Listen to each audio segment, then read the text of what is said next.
In this video, we are going to discuss why the northeastern region of India is still lagging behind in terms of development than the rest of India. So, the northeastern region of India comprises of 7 states, namely Assam, Arunachal Pradesh, Meghalaya, Nagaland, Manipur, Mizoram, and Tripura. So, as per the UNDP's National Human Development Report published in 2003, these states have done very well in terms of literacy and social sector. In fact, the overall literacy rate of the region in 2001 was 65.83%, which is marginally higher than the national average of 64.8%. Also, the female literacy for all the states was higher as compared to the all India average except for Arunachal Pradesh. But still, the living standard of the people is still lagging behind than the rest of India. If we see the per capita income of the region, which is 30% lower than the national average. Also, the northeastern India contributes only 1 to 2% of India's total trade with the eastern neighbors, despite being in close proximity with those countries. Let us look at some of the factors affecting the economic development of Northeast India. The first one is insurgency and political instability. The most important factor for the development of any state is the political stability. Unfortunately, Northeast India has witnessed a large number of insurgent groups in the post-independence time.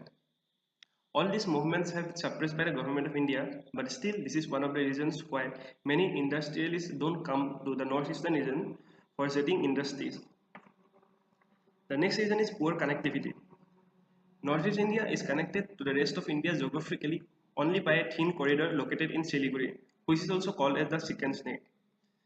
Connectivity also delayed the modernization of these regions. Some types of racial discrimination halted the harmony between the rest of India and the Northeast India, and the halted synchronization and isolation has both led the Northeast India to backwardness and poverty. The next reason is poor infrastructure. The road infrastructure in this region is not well developed and lags behind the rest of India. Given its terrain of hilly areas, the construction of road is also very difficult and expensive.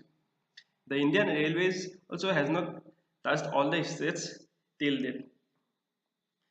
Northeast India has per capita power consumption of only 249 kilowatt hour, which is lower than the national average of 778 kilowatt hour. Despite having huge potential for power generation, especially through hydropower projects, the region still suffers from power shortages. The next factor is poor political representation. Due to the lack of good politicians, there have never been a proper representation of Northeast India in Delhi. The funds allocated by central government have a high leakage rate because of corruption in politics and administration. Next factor is agriculture.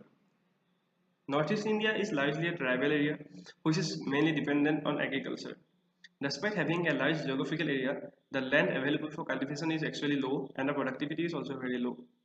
The irrigation is also limited to certain plain areas. The area of zoom cultivation is also continuously decreasing.